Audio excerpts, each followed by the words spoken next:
You are listening to the Southside Heat radio show. Southside Heat streams live every Thursday from 2 to 4 p.m. Central on www.q4.org, iTunes Radio, and the TuneIn app. Just search Q4 Radio. Big show as always. You know who we are. Clement Townsend, along with the NBA champion from the Miami Heat and NCAA champion from the Kentucky Wildcats, Antoine Walker.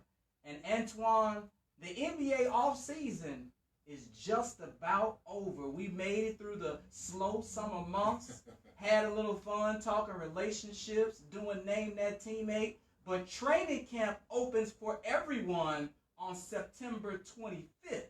Now, they do have some camps that open on the 21st. That's for the players and teams that's going to be in the preseason NBA Global Games. But for all the rest of the teams, September 25th, just a couple of weeks away, and it's going to be that time.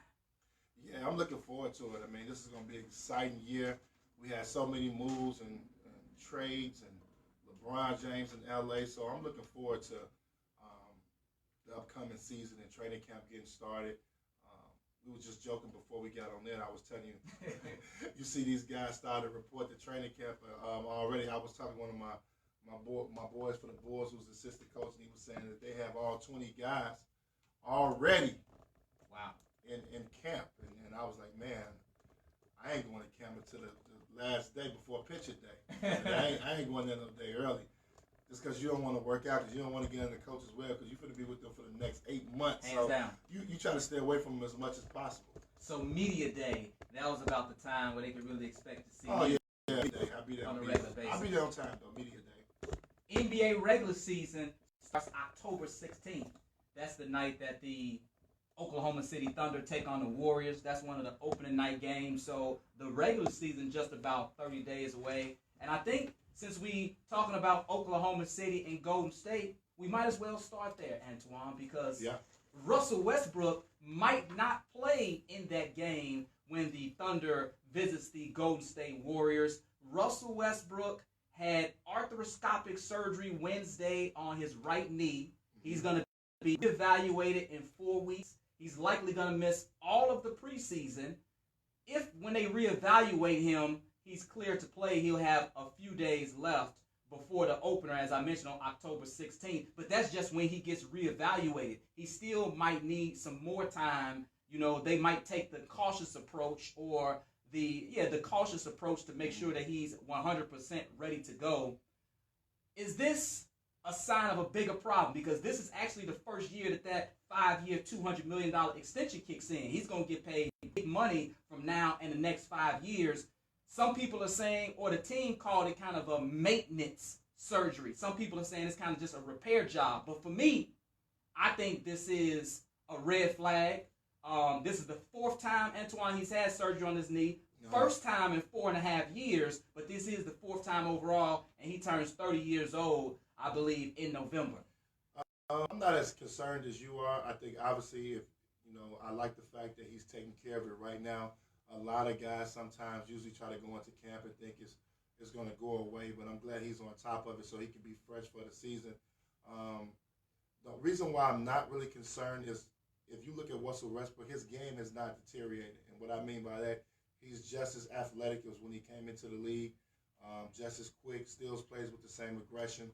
So even through the previous 3 surgeries, now having the 4th, I still believe that he's still got a lot left in the tank. And it's probably a reason why, security-wise for himself, is why he signed the extension and didn't decide to, test the free agent market, because he knows he's had knee surgery a few times. And I mean, and the obvious reasons too, because he loves OKC. He's been very vocal about that. So I'm not concerned with it.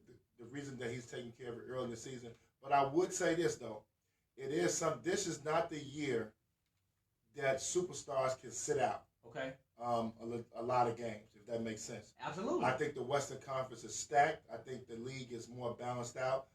Besides Golden State, I think Houston came back to the pack as far as what they lost defensively. It's going to take them a while to get those new pieces involved. So it's like Golden State than the rest of the league. So I think, superstars missing a significant amount of time is going to really hurt them. If he misses, give me a number, because to your point, Golden State last year was the 4th seed at 48-34. 3 teams were 48-34. Oklahoma City was 4, Utah 5, the Pelicans 6, all had the same record. 2 teams, Spurs and T-Wolves, 1 game back, 47-35, 7-8, and then the Nuggets just missed the playoffs by 1 game. So it was very hotly contested. A few games make a difference. So if he misses 5, to your point, if he misses the first 5 games, I know it's early, but every game means so much. In your opinion, how many games could potentially, it's still early, but come back to hurt them at the end?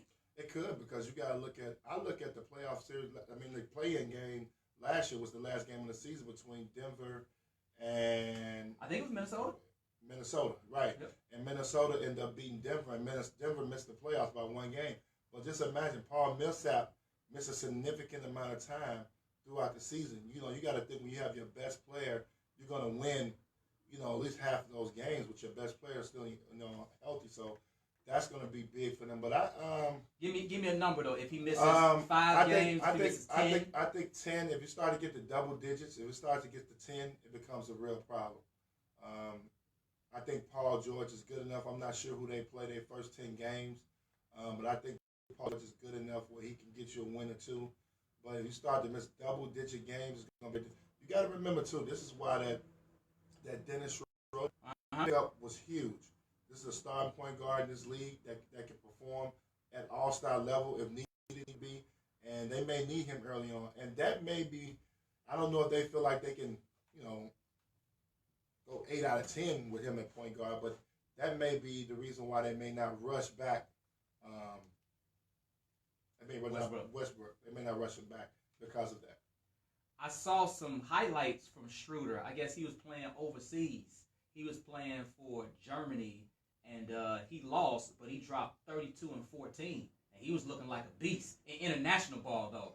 I don't know what the competition is like. I think Chetty Osman was on the other team playing for Turkey, but he hit like 4 threes in that game. And somebody said it's rare that you see Schroeder hitting like 4 threes in a game in the NBA. So that just shows you can't always compare with the overseas players with the league. But he looked like he was ready to ball, though. I mean, you getting his jumper off, getting to the hole. He seemed like he's ready. And also they got Raymond Felton, too, who certainly is a steady guy, a steady veteran. But I think, obviously, it's just different this year. I just think the balance this is not one of those situations where you can – obviously, you don't want to rush him back. But this is a time where you don't want to have a significant amount of time where he's just sitting down. So you're going to be very aggressive in his rehab.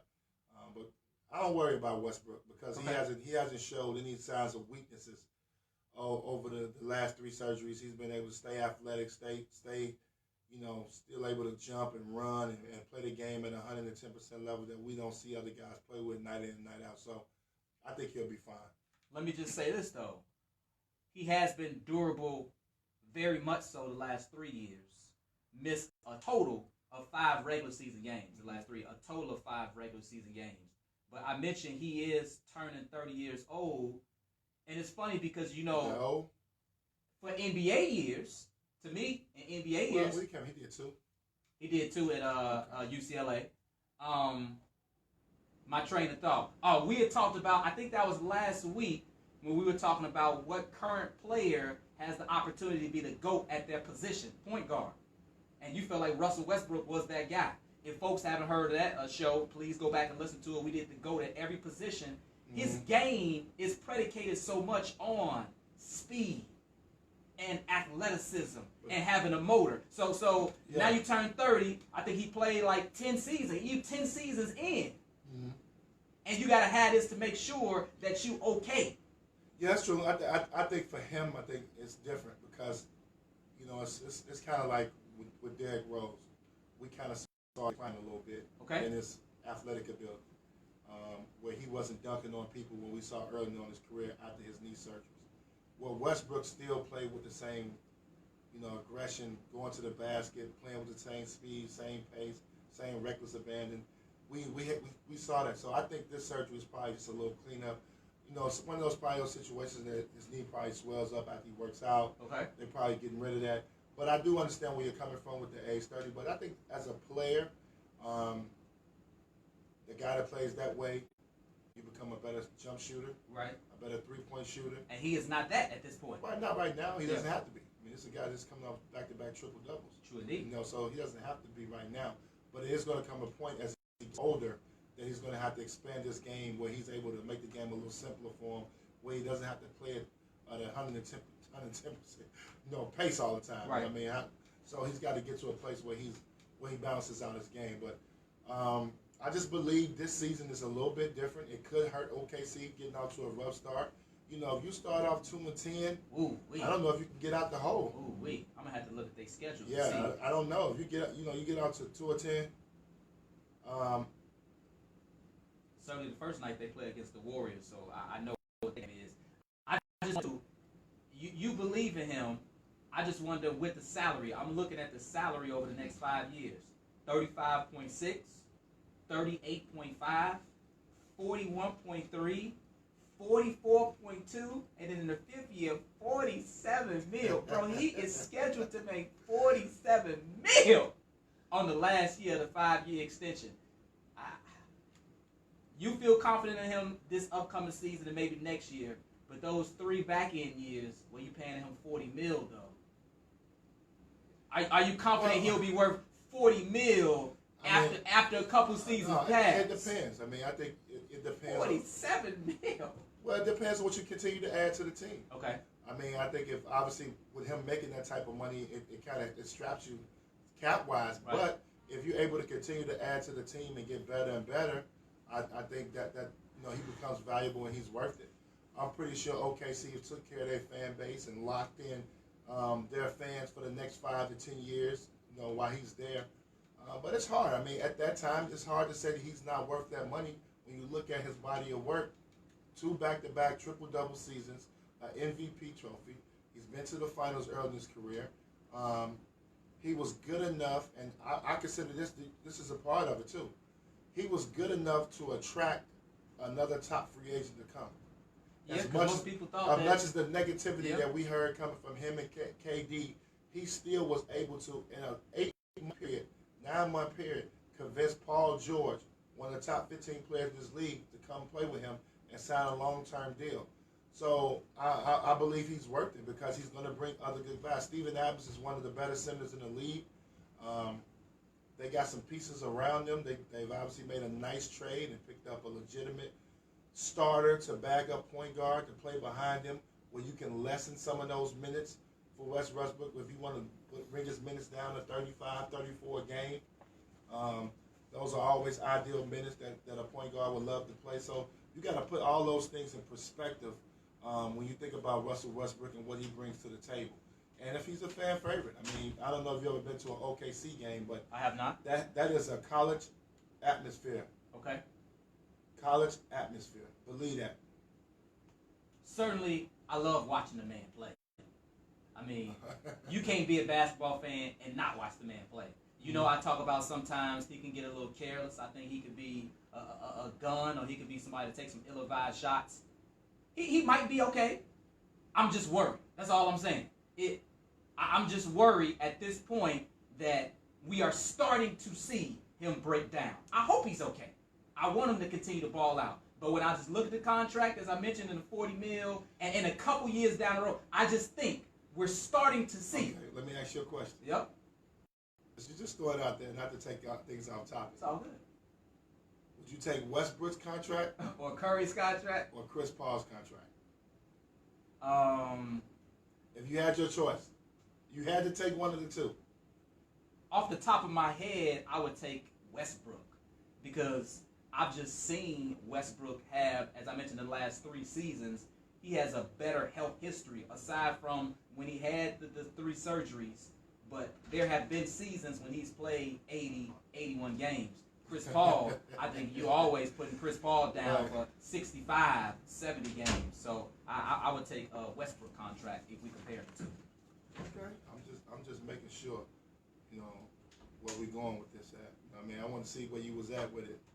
So Westbrook is worth it. I mean, obviously, when you get to those last 2 years, you start talking 41, 43, 47. Ooh.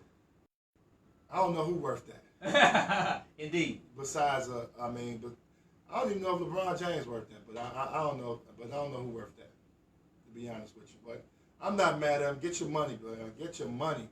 Somebody that's looking to get their money could be Anthony Davis of the New Orleans Pelicans. AD, after the season is over, next summer, he can be offered that super max by the New Orleans Pelicans, 230 plus million. And the reason that Anthony Davis is in the news is he parted ways with his longtime agent, and much of the talk is that he's going to go with Rich Paul of Klutch Management. Certainly that's LeBron's guy.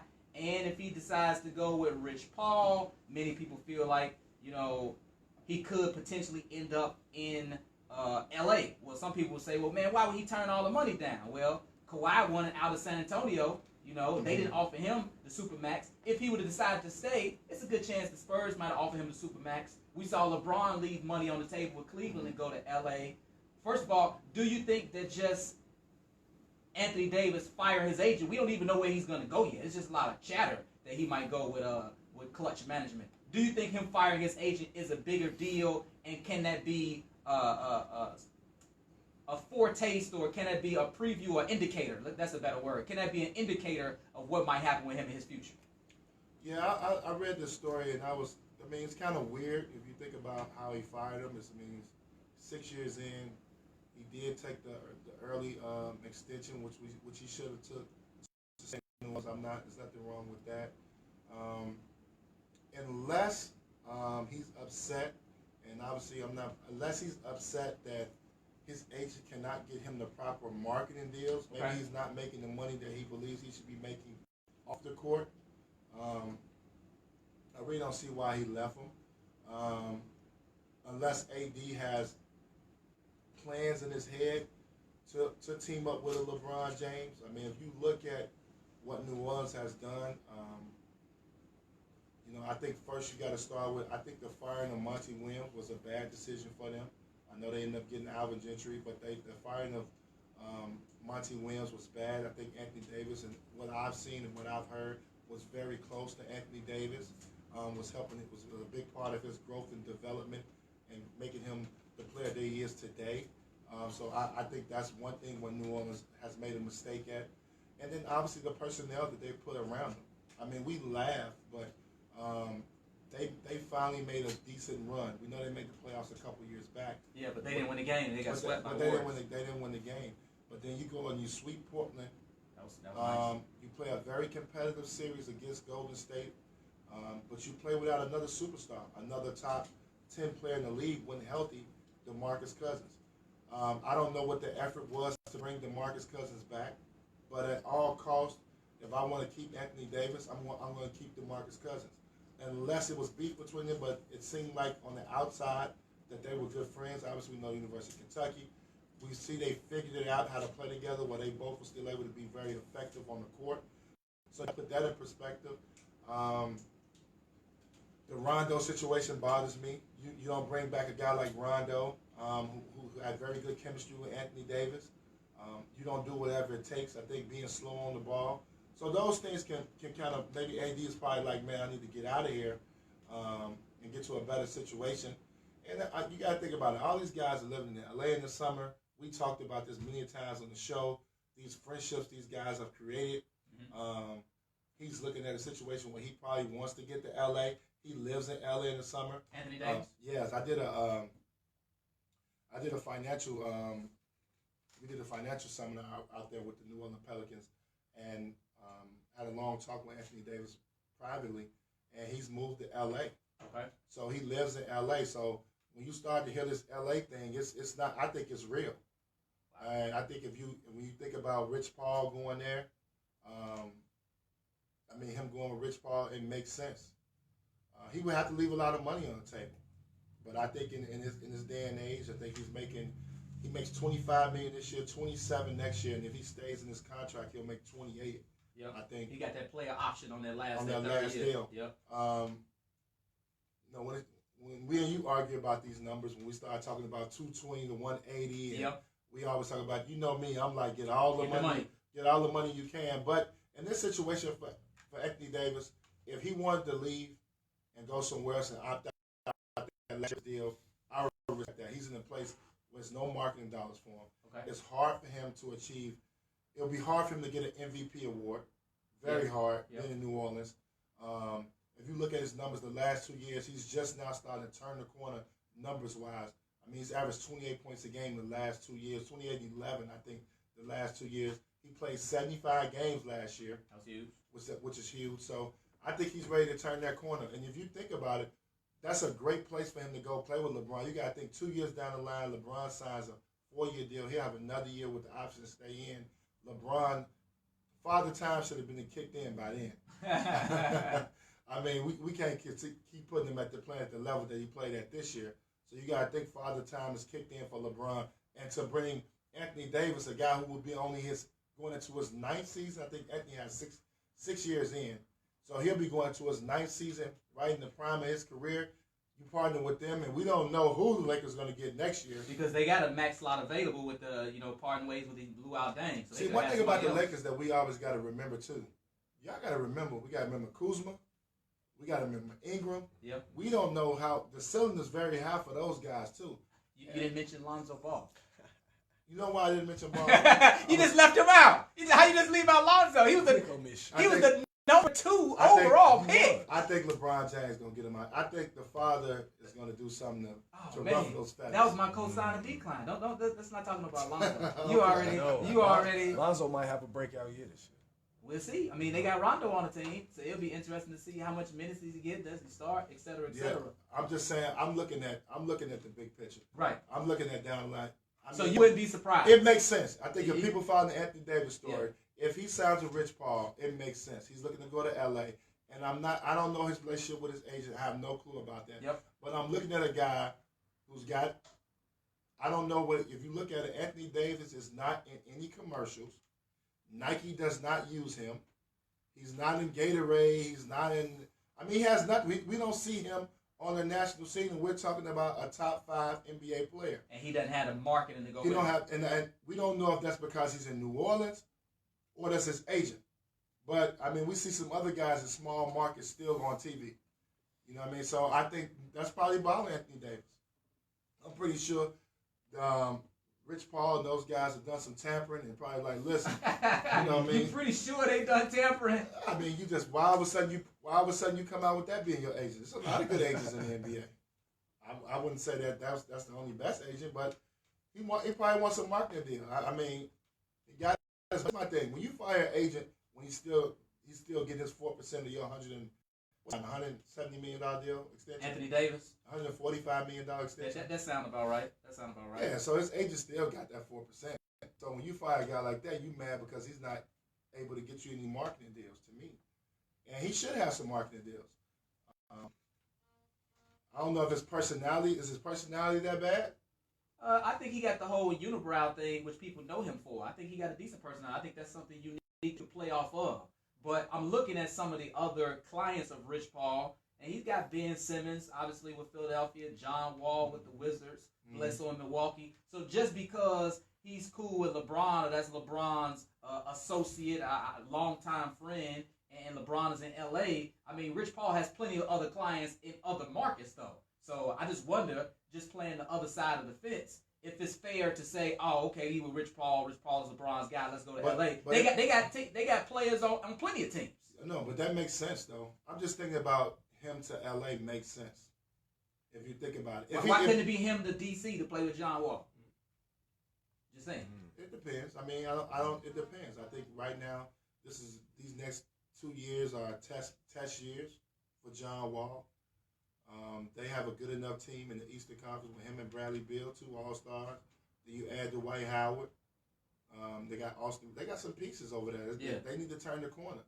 They haven't turned the corner, and we can kind of start to put John Wall in that same mix with the Derrick Roses, with the Russell Westbrooks, with these surgeries starting to pick up. He's had some injuries now too. How durable are these guys moving forward too? So all that stuff plays a part in the decision making. But I would love to see Anthony Davis in a big market because he can go to New York. New York is going to be wide open too. Yeah, in 2 years, New York will be wide open in 2 years. But you still have Porzingis there, So Anthony Davis at the 5 and Porzingis at the 4. I mean, it depends. Right now, where the game is going, I mean, we don't know where the game is going to be headed. Right now, it's a small man league. I mean, you got to be able to shoot the 3, but both of those guys can shoot the 3 and extend the floor. They can. It's the banging though. I think we discussed that. Anthony Davis. Did you didn't? I mean, I didn't think they could win a championship, but I like the DeMarcus Cousins, Anthony Davis together. I'm cool with that, but DeMarcus can play the 5, and he could, on the defensive end, bang or match up with some of the more physical guys. It's not. I just look at it like this. If I'm Anthony Davis, I'm right now 6 years in. I'm coming into the prime of my career. I want to see if I can make a deep run in the playoffs. I want to go for MVP. Obviously, I'm going to make my money regardless. I mean, I want to get in the mix. I want to be in the mix with the elite players. And if the team is not going to make a commitment to build a roster the way it needs to be built to compete in the West, which they had a chance to do, you had a chance to bring back Rondo, and we hear the stories that Rondo signed right away. Yeah, but if the dollar sign was right, if you would have told Rondo we got 2 for $20 for you, he would have pumped his brakes. You get what I'm saying? When you want to win, it's a commitment that you got to pay. And I'm not necessarily sure the Pelicans make that type of commitment to keep a good team. Right. Because I know it's hard. Don't get me wrong. It's hard to max out a guy like DeMarcus Cousins. But I'm not going to lie, I would have maxed him out. That's tough because obviously we talked about the Supermax with AD. You giving big money to Drew Holiday. What he get 5 for like 140? But if DeMarcus Cousins and Anthony Davis had a great relationship and they could figure this thing out, I would have maxed them out to build a team. I just would have.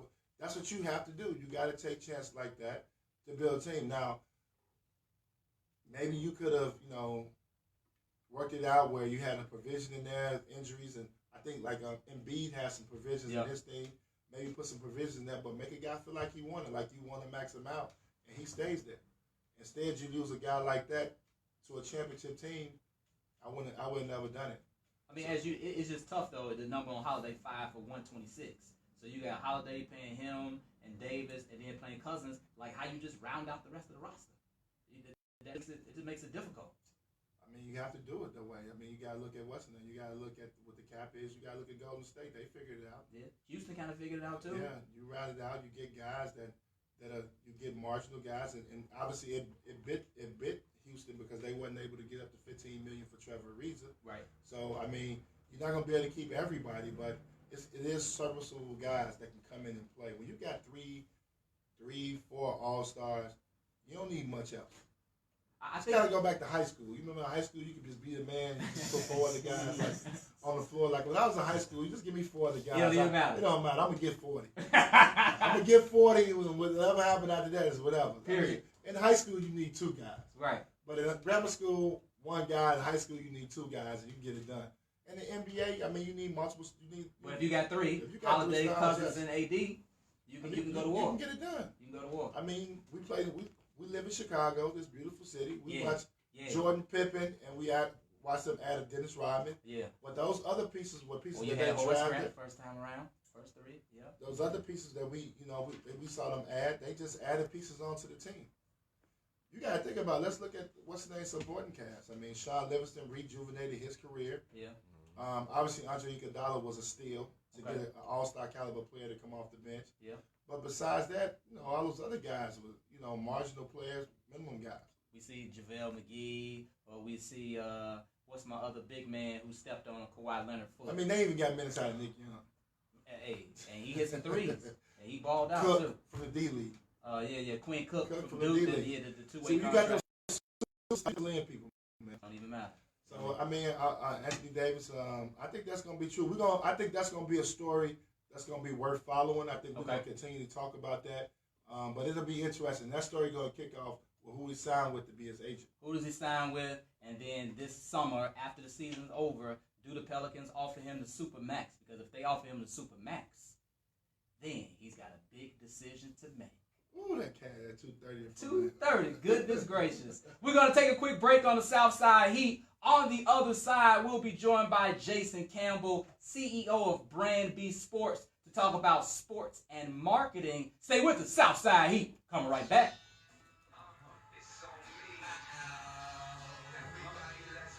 Camera all good. You got me? Run me put this over there. That's all up to you. Yeah, you're right. That's up to you. They streaming live now. So. How long is the break? Huh? How long is the break? It's like 5 minutes. Yeah. What's going on? Good? Good, real good. I'm gonna be on that mic right there. Yeah.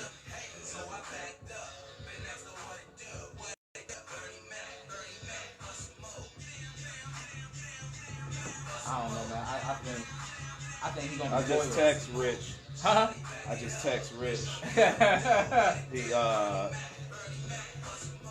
He responds to that. That usually means he on one. Right. When you no comment, no response Yeah, is the same as no comment. He usually responds to me pretty quickly. For real? Yeah. There you go.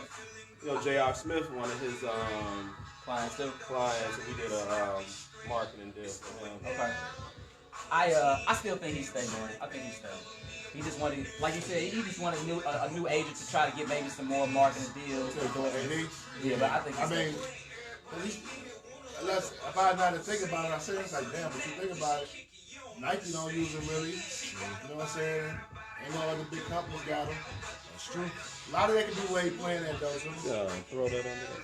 I mean, you know, yeah. sometimes a lot of personality, but AD kind of quiet. He ain't getting no trouble. Shoot, I don't even think they even use him a lot of regular NBA stuff. Do they? They know. They know.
Man, check to see if I'm in front of that.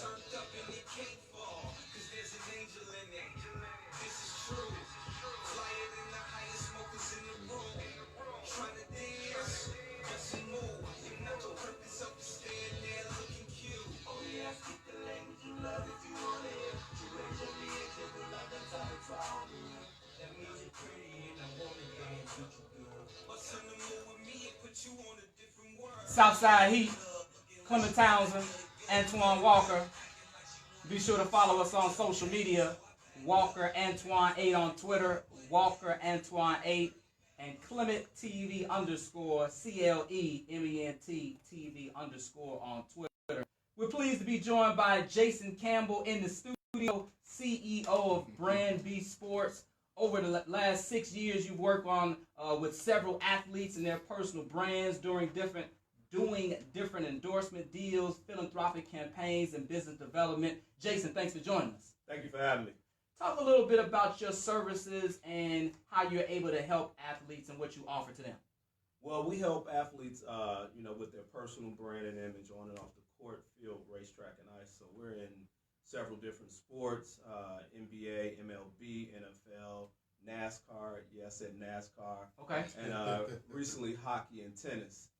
So we just really feel like we're in a position where we want to empower young urban athletes to take ownership of their brand, their future, and set them up for sustainable, success long term. You mentioned NASCAR, and I just do want to put that in because I saw like an IG picture with Darryl Wallace. Yes. I don't know if he's one of your clients, but I'm familiar with him because he's from Alabama. Yeah, Bubba.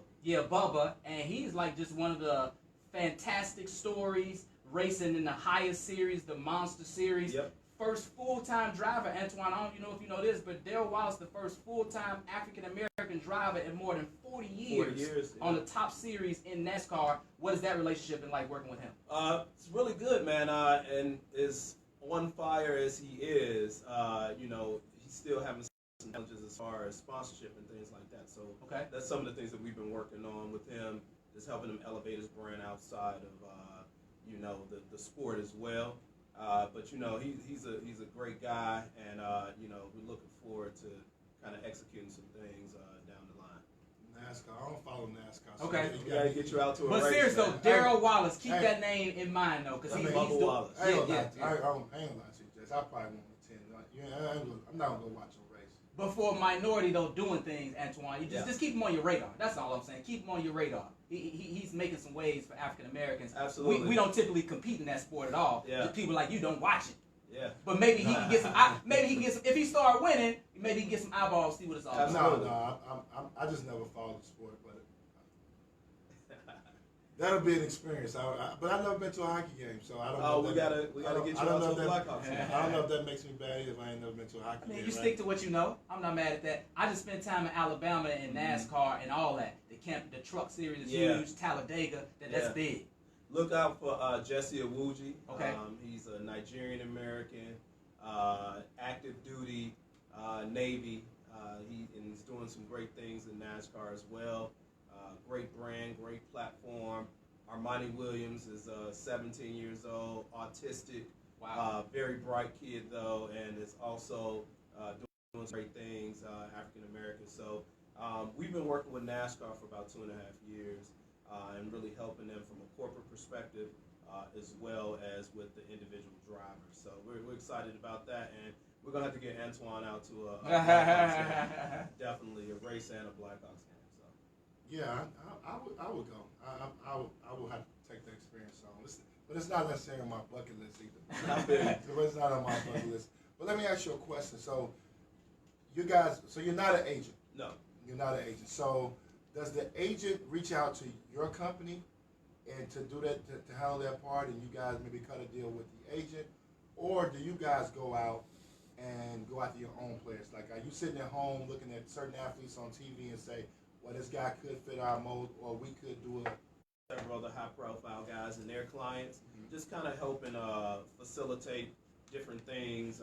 Some agents do well with marketing and branding, others don't, as you know firsthand.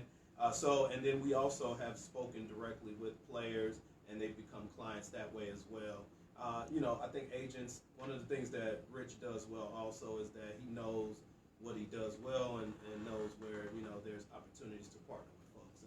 And, I've had substantial conversations with him, and like I said, we've worked with J.R. Smith and worked on a few things in that realm. So you can work, technically, you can do a one-off deal. So Absolutely. So we've worked with several guys. Some people, I think it was G. Herbo that said, "Oh, so you ghostwrite marketing deals?" And I never thought about it. But the industry term is white label. But yeah, we can definitely do So that. you can sit back and be like, okay, Dan. You can be like, or LeBron James, man, this deal may work for LeBron. The money could be right. Yeah. You can reach out to a Rich Paul and say, hey, look, Absolutely. want to cut a deal with you. We got a deal. Want you looking, see if you want to get involved in this. So you do have that flexibility. Yeah, so we've done a couple of shoe deals for a few NBA champions with our resources overseas with some of the Asian shoe companies. So I've actually done the whole contract part. But basically, I touch everything that touches their brand. I can facilitate anything and choose not to delve into the contract negotiations on court or on the field. But anything that touches their brands, from partnerships to maybe their potential investment in a franchise, we can facilitate all those things. Like just for instance, I'm just tossing it out there, like a LeBron investing in a Blaze Pizza, something to that effect. Yeah. So we have relationships with like Wingstop, and Little Caesars, and Pizza Hut, and we were actually able to facilitate a few things for a pretty high profile running back when he was going through his rebranding phase, where we reached out to Pizza Hut. He bought a bunch of Pizza Huts, and then through his foundation, helped train the kids to work in the Pizza Huts, and then it kind of came all full circle. That's sweet. That's sweet. How big is, since you just brought it up, how big is foundations? I did a foundation, obviously it was very important for me, and I'm pretty sure you get this from most guys. So how big are you guys as far as setting up the foundations for each individual guy? So we tailor the philanthropic campaigns and activities based on what the needs of the client is. some guys have the financial resources to establish a foundation, and not only the financial resources, but the individuals in place to run it and make sure that it's going to be successful. Then other guys, we work with different platforms like Directly To, which is kind of like a non-for-profit version of GoFundMe. So if they have a cause that they're interested in putting some, exposure behind, we can work with them on that. So it's really based on the needs and the wants of the client. But we're able to facilitate the foundation situation from beginning to end, and also partner with some of our partners like Allstate and things like that to bring funds to the foundation. So that doesn't necessarily. So they don't necessarily. So you're gonna go. So your company goes out and actually fundraise to get the money for them. Well, we have partnerships. So if it makes sense for like our corporate partners like Allstate or American Family Insurance or any of these other guys, and they're doing the same kind of work, whether it's like Loop Capital and things like that, then we'll establish a relationship. There's communication, there's funding for programs and things of that nature, and then they're able to take advantage of that. Yeah, that's good. Can you give us an update? You were able to facilitate an interview with us for Kiefer Sykes. Yeah. And we watched the movie. The movie was great at the Black Harvest Film Festival. Yeah. I've seen some clips. I believe he's overseas doing well. Can you give us an update there? Doing very well. He's in Italy, and we actually won the audience award Is that at right? the Black Harvest Film Festival. So there's going to be a cameo appearance, encore appearance, if you will, at the facility in The Gene Siskel Theater? Gene Siskel Theater, Mhm. yep. And that's going to be at the end of the month, I believe, on the 27th. So that's outstanding for us. Is that with the film? So what's the end goal? I know Keeper talked about it a little bit. Is it to be on Netflix? Is it to be on Showtime, HBO? Obviously, it's a great story.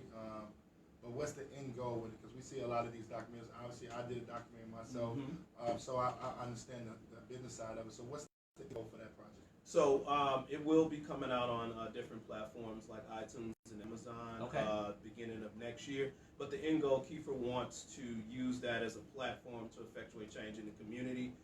He wants to, with the Free 10 initiative, he wants to really tackle this over-incarceration stuff. He wants to help bring resources to young kids, whether it's gym shoes or even books and school supplies, or even if it's financial resources for them to go on college tours and things of that nature. So that he wants to use that platform and the exposure from that platform to do great things in the community. So.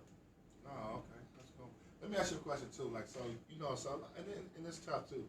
A lot of guys want to have foundations, and a lot of guys want to that come from humble beginnings want to be to give back. And there's nothing wrong with that.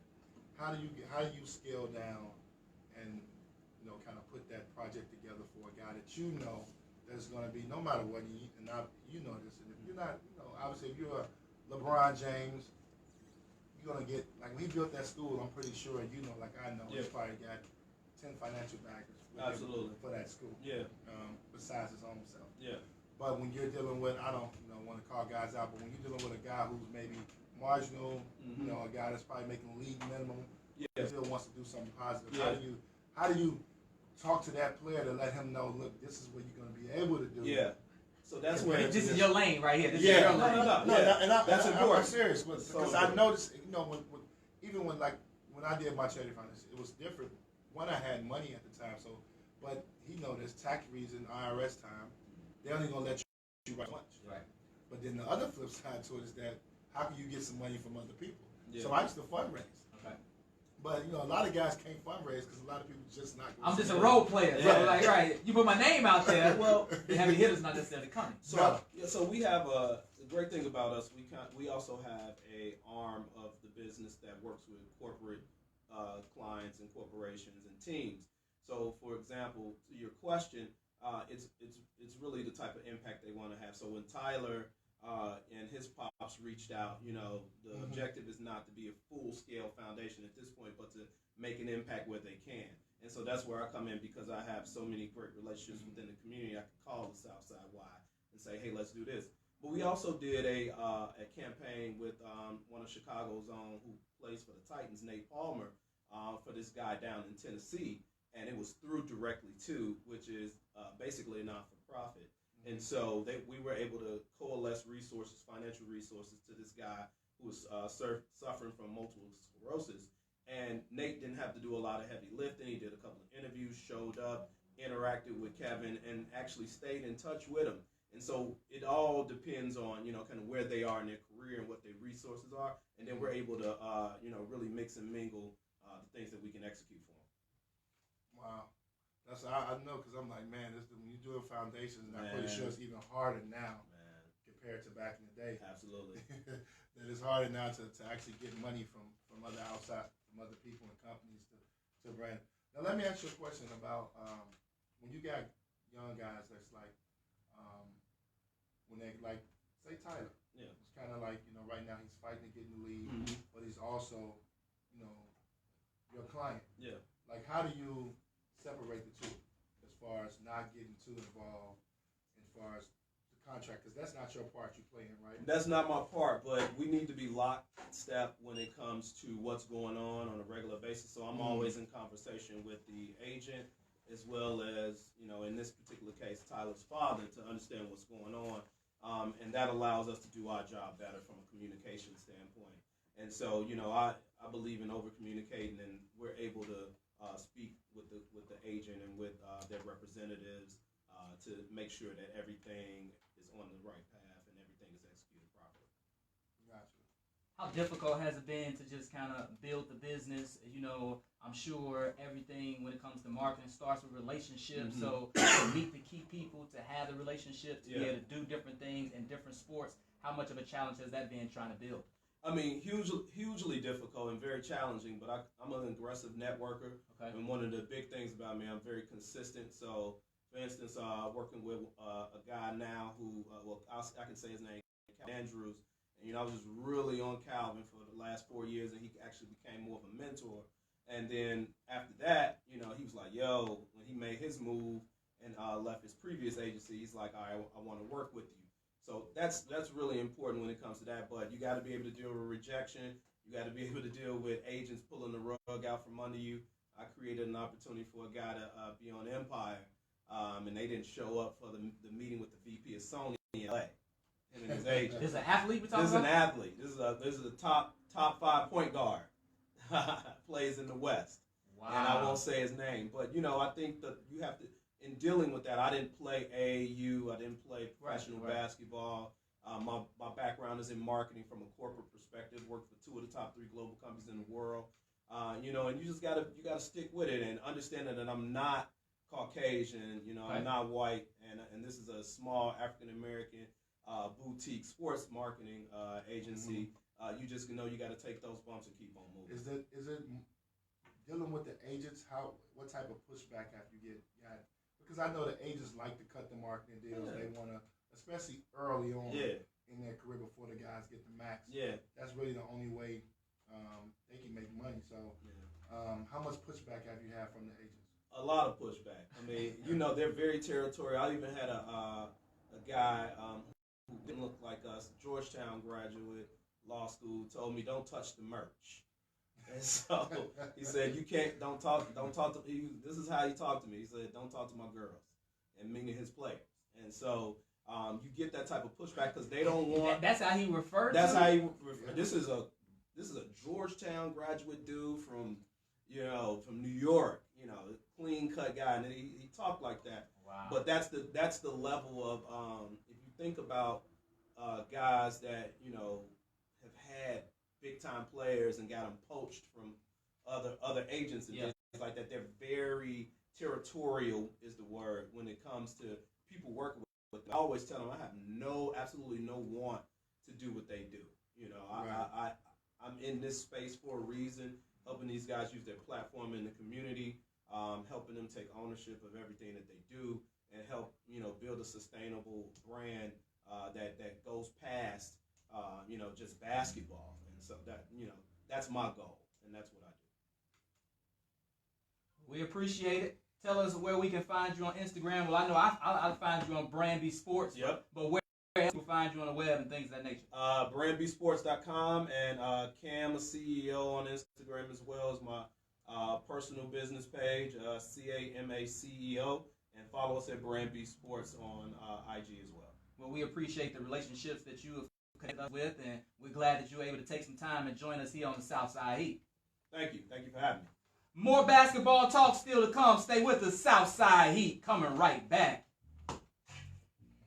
Yeah, man. You know how them guys are, man. I'm finna say, I know you get a lot of pushback. Man, tons, dog. Like, you know. You trying to do this to brand and marketing. They feel like you're trying to do no space. But these guys don't. But you know they the break is like 3 minutes. They're not doing nothing for these guys. That's why AD. I talked to AD 2 years ago. I'm like, bro, you should be a household name in Chicago. They just over that time. They don't do nothing. Like, just wait. It's crazy. Like, it's many Chicago guys we talked about this a little bit with Tyler. Many Chicago guys, we shouldn't be having issues with joblessness, any of that type of stuff. It's many guys. Do you have like a studio or a place that you work out of?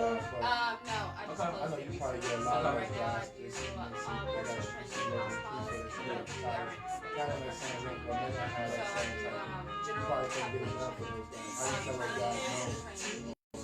Well, it all depends, man. Like a guy like Will Bynum, you know, who's a legend in Chicago, has a platform. Some of these guys that play overseas, like obviously like Keeper, have a platform.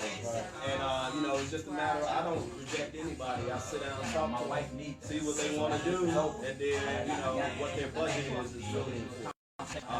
You know, what their budget is, and so the same is right now money for it now.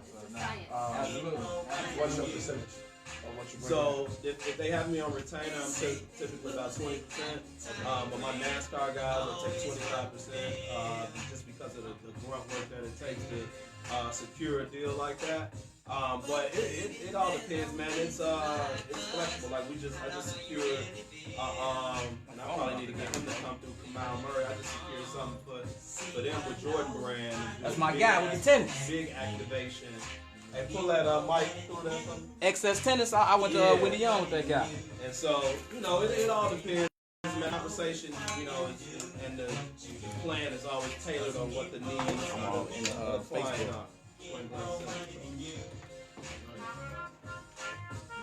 Man, we appreciate you coming through. Come work out. Me and DB be over there 6 a.m. every morning. It's too early. Alright, man, you get up. I ain't gonna get up there early. Get up and have the rest of the day to It's yourself. not happening. It's not happening. But he got 6 or 7 classes, man. He got 6 or 7 different classes. You do? He trained your daughter. I know you're talking about. Yeah. Yeah, my daughter athlete. She should Big train. time, She should be Big there. time. Big time. We ain't do a Northwestern update this week. Last week we did a Northwestern They lost to Arkansas update. 7-2. Tell me what They play time, tomorrow. Antoine. I'm gonna make it happen.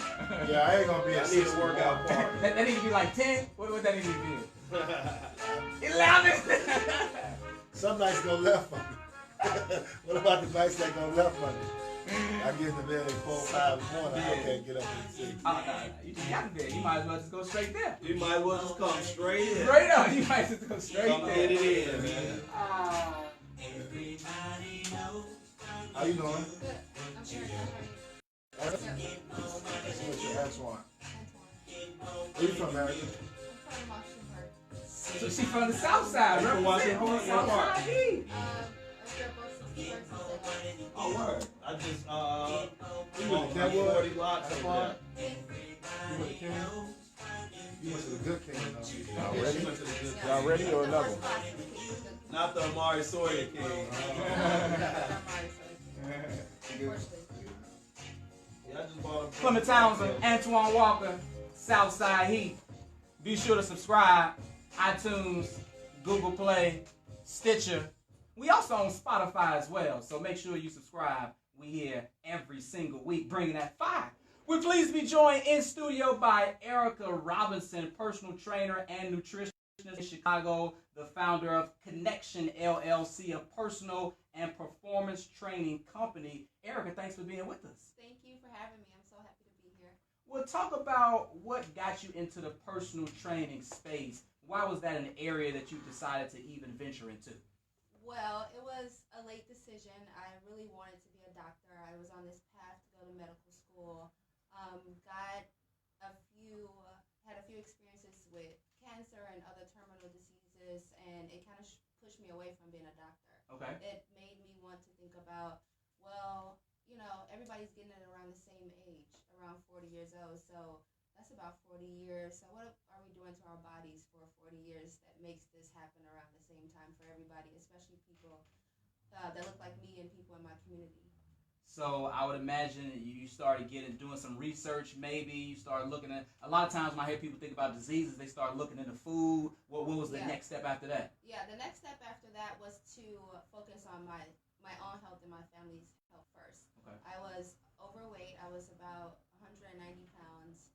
You look like you just got the small frame. I couldn't picture you being overweight. It was, I was eating 6 pieces from Harold's about 3 times a week.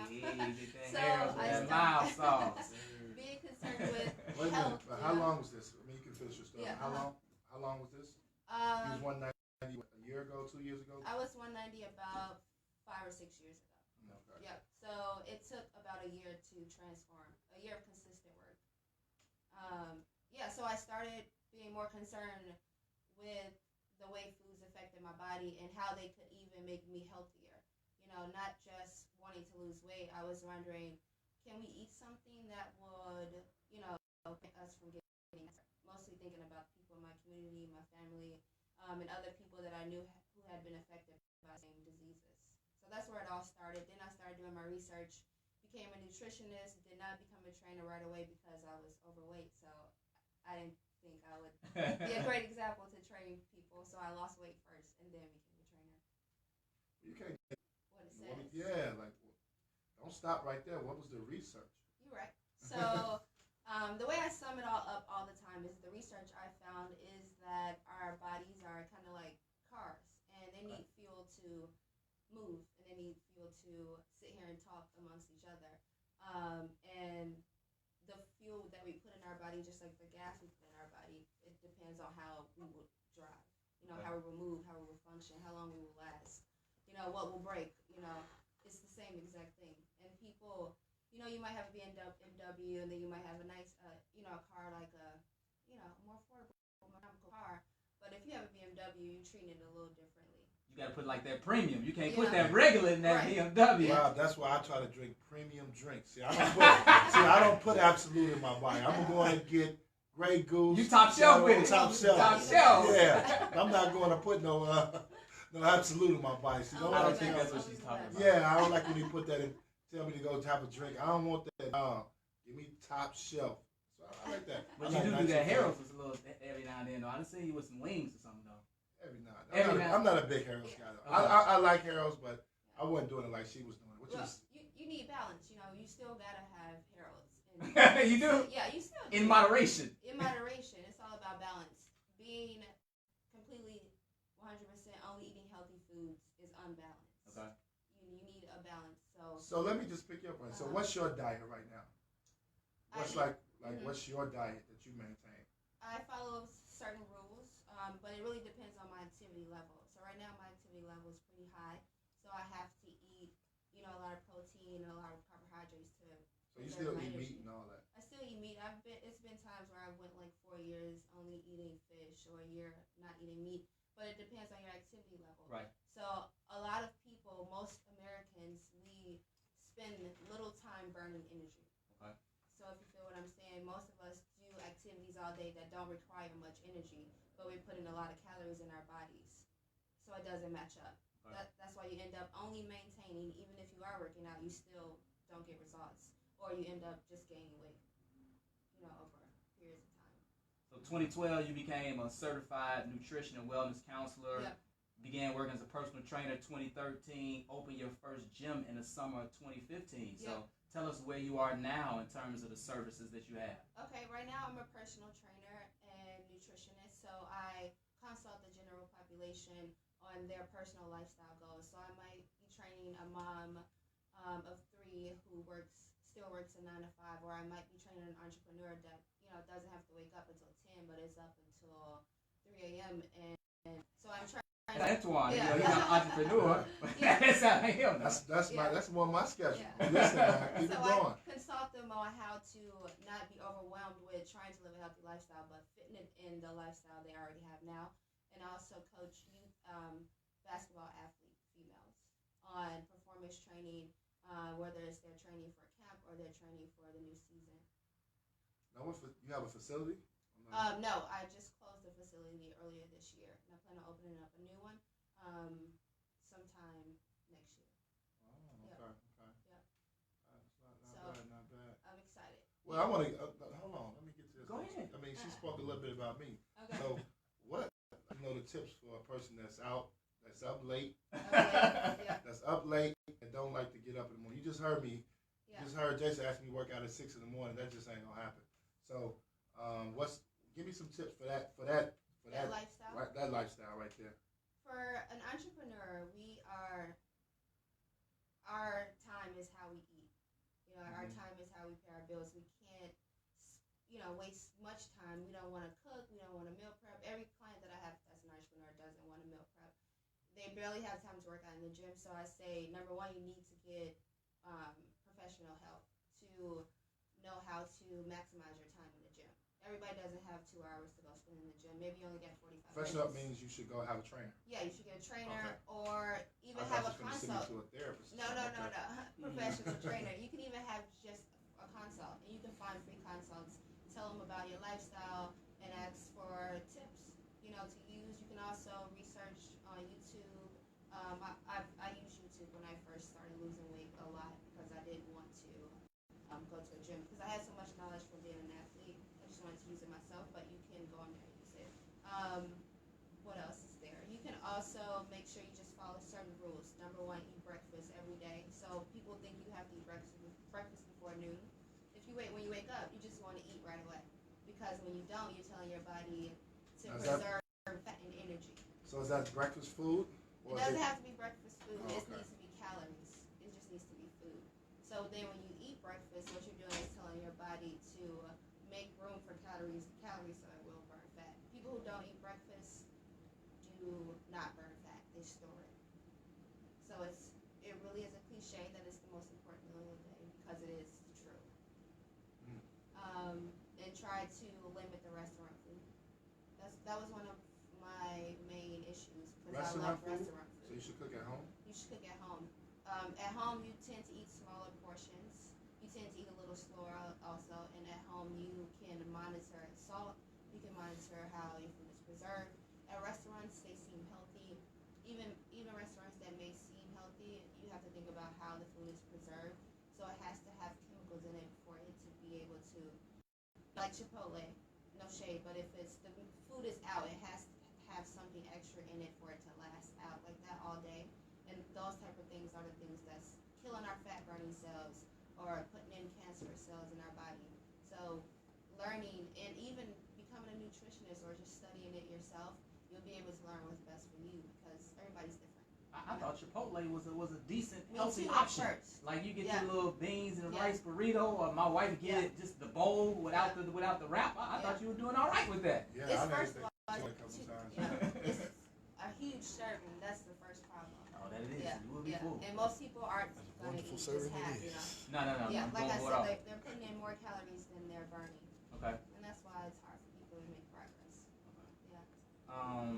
So tell me, like, you kind of tailor workout plans, you Yeah. tailor meal plans, and let me start there. Then I have another question. Okay. I tailor workout plans to a person's lifestyle and Okay. their goal. Their goal could be weight loss, muscle building. It could also be performance. So it may not be a professional athlete or who plays basketball. It may be a person that wants to do the Spartan race, like a 35-year-old woman who was kind of maybe played a little sports and now she wants to get back into it and get ready for the Spartan race in 3 months. So I might train her for that goal. Or someone who wants to just lose weight, or someone who just maybe just had a baby and they want to lose weight. So I may train them for that goal. And then everybody has to have a different nutrition plan.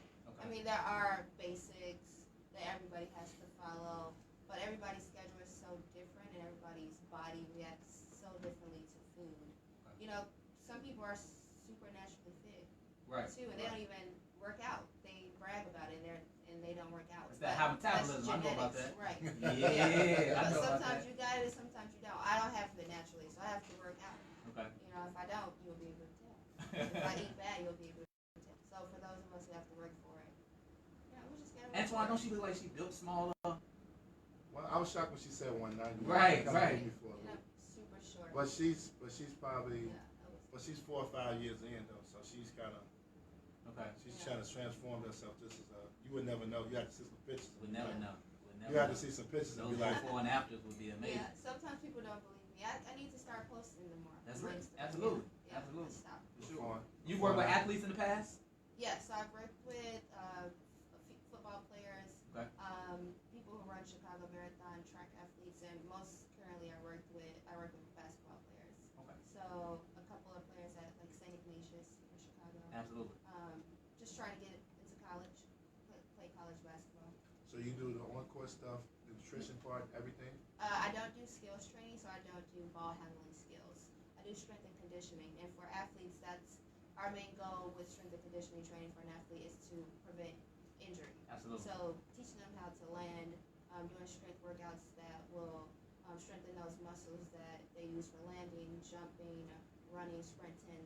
You know, like a baseball player, it's really dangerous when they sit and then they might have to sprint, you know, Absolutely. out of nowhere. So they need to be trained. Their bodies have to be trained. Like their job is to work out, keep their body safe. Or like in the outfield, they standing for a long period of Yeah. time. Then when it's hit, you Yeah. got to Out of nowhere, like your muscles have to react. Quick twitch muscles have to react. That may or may not be warmed up, you know. So it's to keep most. It's the new most age of the time training. safe. I mean, I never baseball trained, but I understand what you're saying. Yeah. It's the new age. And it works for the general population too. You know, Right. why not be athletic, agile, like an athlete as a regular person? Because you have to quickly step off a curb, or may have to move out of the way of a car quickly, and all that takes reactions from your muscles.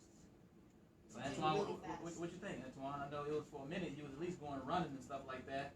I don't know if you have a treadmill workout. Do you have some type of treadmill plan or something? Yeah, I have treadmill workouts. I have a base of all types of workouts you could do for your lifestyle. So if you're a person who travels or you just want to get something really quick in 30 minutes, you can do it. You can get an efficient workout in 30 minutes if you do it right. Okay. But how many times do you go to the gym and see people like on the phone in the gym, or sitting on the machine? You know, that's why they are in there for maybe 2 hours. That's not efficient. Yeah. Right. But some people like to hang out in there, so it's a hangout for them. Yeah. You're going for the wrong reasons to hang out. You should be going to get results. Yeah, that's why you need those supportive, motivating friends around. True indeed. That's a big part of the journey. You like to work out in groups? You like group workouts? I like group workouts. I like to work out by myself depending on how I'm feeling. Sometimes you need to just get like a good boxing workout in or a good lifting session in. It's great therapy. It's like a meditation. You I are worked out my whole focusing on life. I one don't thing. know how much therapy it is. I'm not gonna say it's not hard.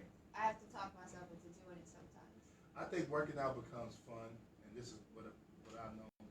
Once you get into the shape that you want to get in, it becomes fun because now you set new goals for Yeah, yourself. right. I think in the process of getting in shape, it's nothing fun about it. I think it's difficult. It's difficult to do. It takes a lot of mental, preparation to get yourself through it. But I think once you get like say you already conquered, like you got your weight down to where you like it, it's become fun. Now you try all the new things out. Try to see if you can you challenge yourself in. But before that, no. I think it depends Not on at the all. way you look at it. I think making the initial decision is the most challenging, which is changing your mind. A lot of people will say they're working out to reach a goal or they're eating right to reach a goal, but they haven't necessarily made it up in their mind, which is why they don't stick to it. So I think getting to that point is difficult, and I also think the routine in general is difficult. You have to wake up, go to the gym, you got to take a shower, so you get to work, then you got to eat because you worked out. So you got to create this whole on new the eat- schedule. So on the eating part, what do you suggest? What if are you connected to a chef, a personal chef, or some people just can't cook. Some people can't cook. So That's what do you true. suggest for those people? Can't cook, like, don't have skills, don't have time. Well, I mean, you got one. You're trying to eat healthy. A lot of people may not can't prepare their own healthy meal. So I'm just saying, is it like a company or somebody that you like refer people to that prepares meals, or? Not necessarily. I know it's really hard, but I do try to push the person creating a lifestyle and do it themselves, because one, that may not always be available to you. It's kind of like when people tell you to learn your own way around the city. You may not always have GPS. It's like if you don't get accustomed to making it a part of your day and your routine, not looking at it as like a chore. You have to look at it as like, oh, this is just a part of my life. I wake up, I eat breakfast. This is just what I do. If somebody knew you, they would say, oh, he wakes up and eats breakfast every day. Wakes up and eats oatmeal every day. Like, this is just something, is a part of your life. But if you are really having trouble cooking, I suggest you find someone to help you, maybe a family member, your husband, your wife. And also, don't think about it as changing your entire diet. If you like lasagna a lot, but you like it the bad way, try to figure out a good way to make it so that you're still eating the same food. I lost weight eating spaghetti 4 times a week. Wow. Because that was my favorite food. I just learned how to make it easy, and I figured out what time to eat it. I was eating it, you can eat certain things, you just can't eat them at bad times. Before you go to bed? You can eat spaghetti before you go to bed. You can eat tuna or some boiled eggs before you go to bed, some protein. At spaghetti, I'm not going to use at night. I'm not going to use those carbohydrates. So what are they going to do? They're going to get stored in wherever I naturally store fat. You know that. So you can still have those meals, but if you want some, say if you're going out with the fellas later, y'all might eat something bad, then all day eat clean and light. Because you're going to get ready. So that way you're not feeling bad about that later. And that way, like, everything's still balanced. Like, you still were able to have fun, so your mental health is still intact. What about alcohol? Alcohol is a tough one. That's a great question, actually. Many people don't ask it because they don't want to hear the answer. It needs to stay together. So if you want to have 3 drinks a week, you might want to limit it to that. So you do that. So you don't want to have it Monday, Wednesday, Friday. You want to have it Thursday, Friday, Saturday. Like, you want to drink together, so that way you let your system have a long time to clear out. Instead of drinking all day. So drink the day you work out? No, I didn't say that. No, you just said drink in consecutive days. Consecutive days. So you good on the weekend, but be clean during the week. Drink on the weekend. Don't drink Monday, What you mean? Tuesdays. I don't do that. We try to give you tips. You can also cut the sugar out. That's not negotiable. You can also cut the sugar out if It you is want what to it have is. straight. That also helps. I know to cut the sugar. Yeah. I've heard of that. Yeah, But I was ladies, wondering- unfortunately, the red wine will do damage to the abs. Red wine does? Yeah, and we love our red wine, but it's a lot of sugar. Most of us drink it at night when we get off work and Right. we're not being active. Yeah. I always thought red wine was good for you. It is great for you. It's great for your heart, but not in excess. Balance. Wow.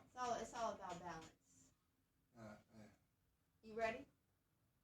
Well, I'm not the experiment. We not. No, I'm not ready. You're not ready. You're not ready. I mean, don't get me wrong. I'm listening to you. I'm taking your tips here. I might just take your tips and put it in my own little. That's what you're supposed to do. Yeah. See, I'm asking these questions. Yeah. That's why I asked you about alcohol. You succeed. Right. But yeah, all the days and all that. Now we're just gonna take the sugar out. We're just drinking straight. Yeah, you can take the sugar out, drink it straight. Make sure you drink enough water. You Yeah. can drink more since you drink or when you drink. Yeah.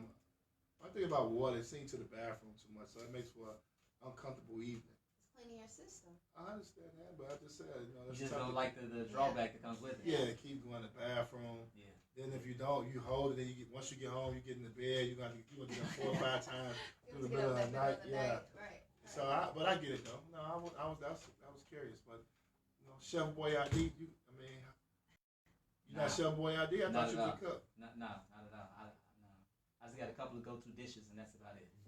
Stick with those. Right. Healthy them up. So you can't cook because you just ate spaghetti. So I'm assuming. Cooking was That's a your great thing. point. Cooking is my thing. I love cooking. Well, But yeah, that was my but you favorite. ate spaghetti though. The thing for me was I need something that I can just use every day because I'm not gonna want to So meal what about prep ramen every day. noodles? Oh, ramen! I was done with them after college. Right. Like, Like, I've that's eaten not a them good for a option, I lifetime. don't think. It's definitely I not. just Have you asked ever you looked at something the sodium I'm just saying it's content? not a good option. I wish you had a pack right now. I'm checking, Just man. so you Spaghetti, I might want to ramen noodles. You don't like the chicken? Nah. Like she said, I got rid of that after college, bro. I got had rid a of that. lifetime. Use Y'all ate that in college? Yeah.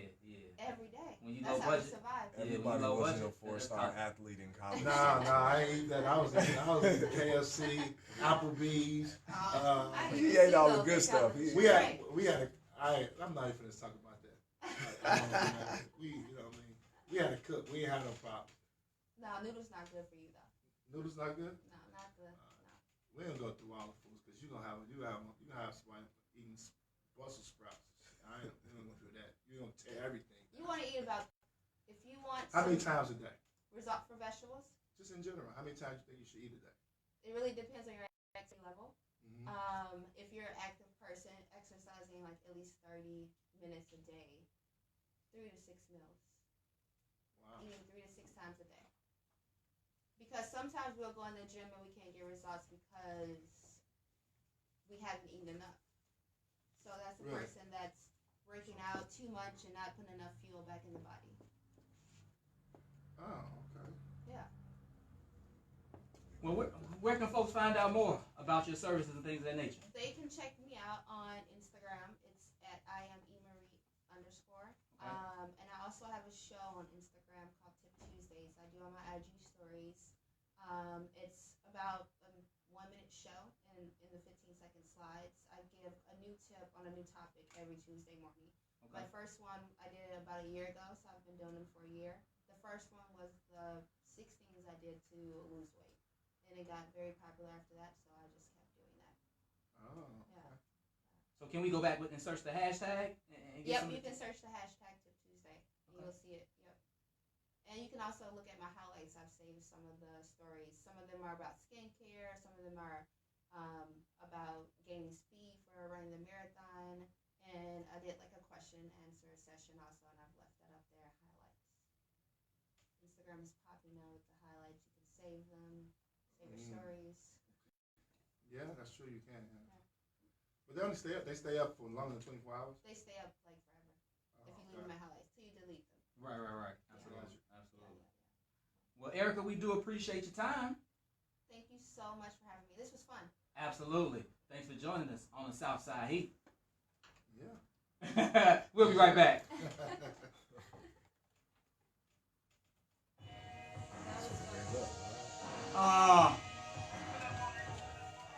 No, we appreciate it. But I definitely. You ain't got your charge in no. You want to text me, or can I text you my number either way? Yep. Oh, I was texting. I was texting. You probably texting Rob. You got Boost Mobile? No, yeah. Nah, you like, I didn't know that. No.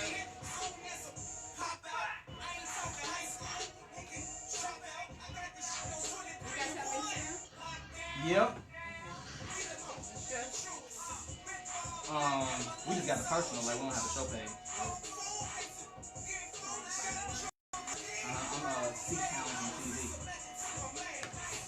I don't even know why I didn't take Instagram for it. Yeah, it's so original and captivating. Let's go. And then he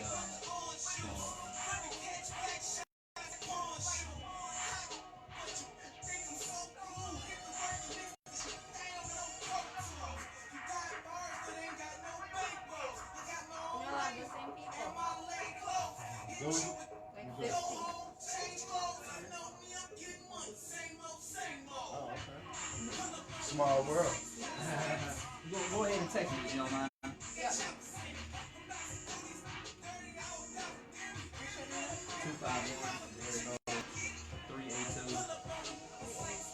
251-382-978. So you just promote your business through Instagram? Yeah, right now I just want to Instagram because I have to rebrand from the gym. I have to shut all that stuff in the gym down. Yeah. And that just happened in April. You gonna stay on the south side? You going downtown? I usually go to South Loop. I've had South a Loop. Hyde Park and then South Loop. But South Loop, most of my people are I'm in Bronzeville, so like, you know, right now. yeah. That's where I live now. Oh, really? Okay. No, I'm definitely gonna 100% get my wife to a consultation. Whether she wants. Class? Yeah, Take a class? yeah, something like that. Something. Thank you. Thank you for coming on. Who is Mike? Nah, we know Horace. I know Horace. You know Mike? Mike who? I don't know. Now Horace connected us. Horace Clark. I think Mike connected me with you. But nah, we appreciate it though. God bless. It's all good. You too. We appreciate it. Where can I find the interview?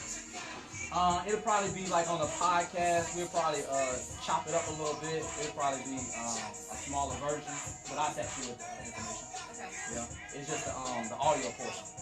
Okay. All right. Thank you. I was gonna say that's not me. I saw you. No. I got you though. Oh. I got you. You got E from the show. No. Okay. See you guys. Yep. Thank you.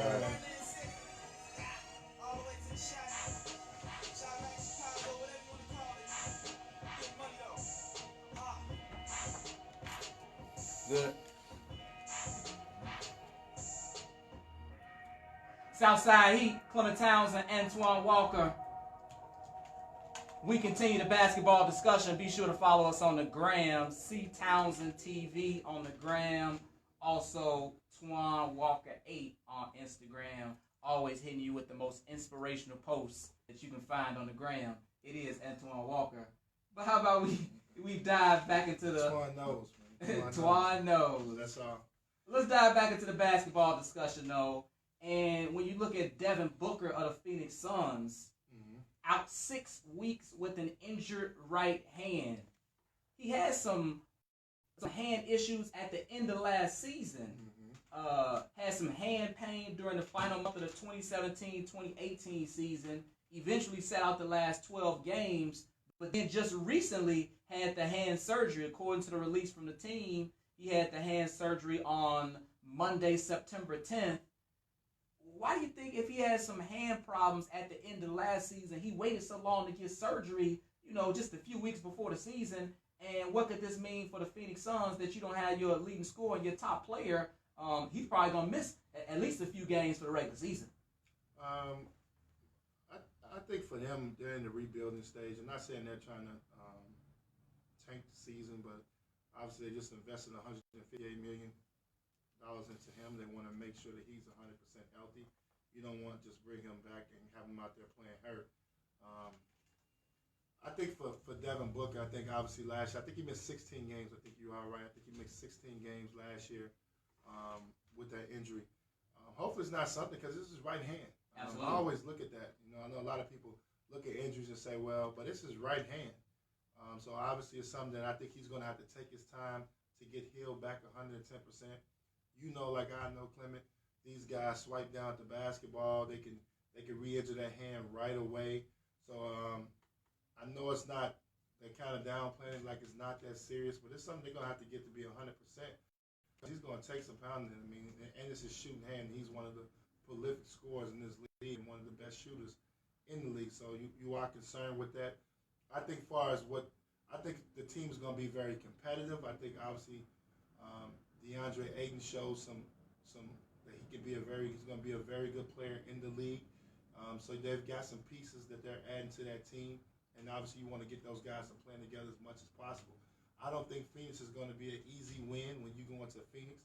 They'll be one of those teams that will be very good at home and probably not good on the road because of their youth. But I'm looking forward to seeing Devin Booker. He's one of the promising stars of this league, but they have to make sure that hand is 100%. I know we talked earlier about Russell Westbrook and how important it is for him to get back on the court early on, because we don't feel like it's a lot of room for stars to miss games or to miss a significant amount of time. I think for Phoenix, in his case, this is a guy you just invested in $158 million until you want to make sure that he's back and healthy. Do you, I won't say worry, but if you're the Phoenix Suns, trying to think of the way to phrase it, he's going to miss valuable time trying to get some chemistry with the #1 overall pick, DeAndre Ayton. And plus they have a new coach as well. You feel like they'll be competitive. I don't think they'll be in the hunt for a playoff spot. But does this hinder the rebuild? What type of setback is this for the Phoenix Suns? The fact that this kind of just delays, I guess, the chemistry with Ayton and Devin Booker. And then you got like Trevor Ariza is new there as well. So not having a star player, the training camp reps, you won't get those. Yeah, and that's always tough. But I think for them, they're in the rebuilding stage, and I don't think they're trying to take the season I mean, so I think they've got some pieces together. I don't think by them signing a guy like Trevor Ariza can be a locker room guy, giving him such a big number, trying to find some balance to their team and making sure things are taken care of. So I think that's important. I think more important, you just want to protect the asset. I think you want to make sure that you protect him and make sure that he comes back healthy. You would hate to see him come back and this injury lingers on all season long, or it becomes even more serious. It gets re-hit, and he has to miss the rest of the season. So I think you got to be very cautious of that as well. Let's move over to the Chicago Bulls, and we've talked a lot about their new acquisition, Jabari Parker. Mm-hmm. We have talked quite a bit about Zach LaVine and his 4-year contract, him being overpaid, however you want to look at it. But I want to talk about Lauri Markkanen, a guy who's going to his second year, a player that, I don't know, we haven't discussed that much on this show. Certainly when I look at what he did last year, 145 threes for Markkanen, most by Bulls rookie in team history, third most threes by a 7-footer in NBA history. He had a double-double in 60 out of 68 games. We've said that probably Parker or LaVine will be, the number one guy. Certainly, though, I think Markkanen is the future of this team. When you look at that, he's only 20 years old, going into his second year, drafted him, 7th overall. I wonder, could Parker and LaVine, with them taking a step forward, could they actually hinder his development? Could he not get the shots that he needs? Last year, he took about 13 shots per game. If somebody is your franchise player, a potential all-star, I would imagine you want that to go up. And I wonder if that will with LaVine and Parker. Could they hinder him somewhat? I don't think it's those guys. I think they have to get a point guard. I like Chris Dunn. I mean, 5th pick overall a couple years ago in the draft. But he's more of a scoring point guard. I think they're going to have to find a more traditional point guard, a guy who's more of a playmaker. Obviously, Rondo's old, but they got to find a Rondo-type player, a guy who's looking to pass first, because he's going to be the difference in how many shots Markkanen gets throughout a game. Jabari's a guy that can put on the floor and get his own shot. Zach is another guy who can put on the floor and get his own shot. So those guys will be able to continue their development because of their ability to handle the basketball. Not saying Markkanen cannot dribble, but he's a guy you're going to put in more pick and rolls, more situations where he can catch and just score the basketball. So that's going to be a point guard. The one thing that does bother me about the Bulls is that they don't have a true point guard. Chris Dunn is not a high assist guy. He's a scoring point guard. So that could hurt him more than I think Jabari and Zach, because you're going to need those guys to score. The Bulls are building something special here in Chicago. I know a lot of people think of that because you don't necessarily have the big-time names, but where they're at right now, if they're able to make the leaps and bounds like we think they can make, you have them going to the playoffs. I have them a little short of the playoffs. Okay. But if they're able to make the progress that we think they're able to make and going into free agency next summer and making the play for a big-time guy, the Bulls are going to ride and play. I like Wendell Carter, too, a guy that they drafted this year. I thought he played very well. He's going to be a very good center in this league. So they have the pieces in play. Now, whether or not, Markkanen still got his work cut out. I mean, he's still got a guy like Bobby Portis behind him who's not bad at all either. True. I mean, but you would think, though, that Markkanen definitely has the inside track on the starter's position.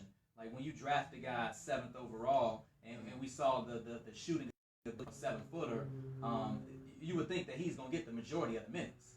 Oh, without question. I mean, he showed great promise. I mean, he was their draft pick last year. They wanted to start him. They picked him very high.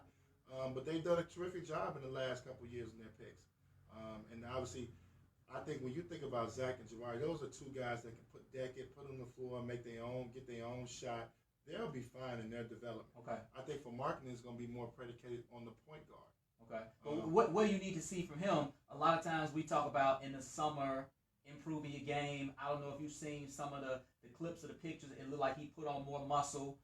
Certainly he was able to score inside. I heard some people talk about he had like 63 dunks, so he showed some aggression. Mm-hmm. But what will you need to see from him in terms of, like I said, I think he can be an all-star in this league, and I think he has the most potential. What would you need to see in his development, his personal game? Obviously, he can shoot the three, which is important for that being a stretch 4. I think probably just handling a little bit, Okay. being able to go off the dribble a little bit better. He is a guy that can take it off the glass and bring it up. He's not a stiff bringing the ball Right, up, right. but he can bring it up. But maybe add a little ball handling. And also a mid-range game. Sometimes we get caught up in between dunking and getting layups and Right. shooting threes and not having an in-between game. So I would like to see him with a nice in-between game. And another thing with the Bulls, I think is going to be very important, and Pete Myers is one of my good friends who's on the staff there. Got some pretty good bigs. Maybe, looking at hiring a guy who can be, especially at that 4 or 5 position. They don't really have nobody on their staff like that. I know they got Pete. He was a 2-guard in this league. They got Randy Brown, who was a point guard. Fred was a 2-guard. Right. So you don't really have a big man that's around that can help those guys in their maturity process. And they did not sign. It's not like they signed a veteran big either. No. On their team. So I look at those things too as a developmental guys. And you look at some of the best players in this league.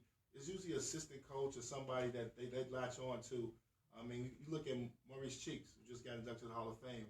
They say he's a big part of Westbrook's success, and having Maurice Cheeks on that team. So those are kind of some of the things that I look at when you're putting together a team. So those are some of the question marks in the Bulls, not maybe bringing in the veteran guy or not bringing in a veteran coach that can coach those 4s and 5s.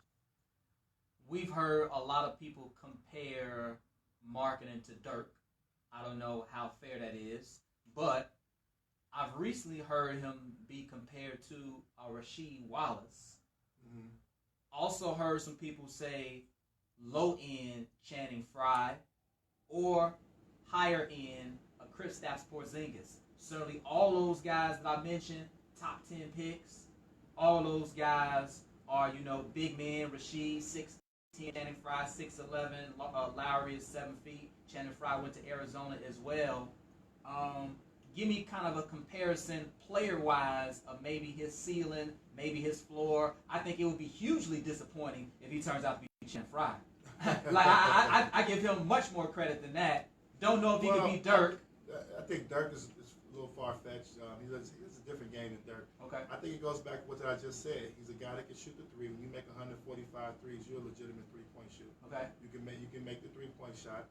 You talk about the 63 dunk, so he's playing above the rim. He can definitely go inside and finish. I think the biggest thing with his game is getting an in-between game. Can he be Rasheed Wallace? Give me a comparison to a guy. It depends, because, I thought Rasheed Wallace in his prime was long and athletic, so that made him a pretty good defender. Right.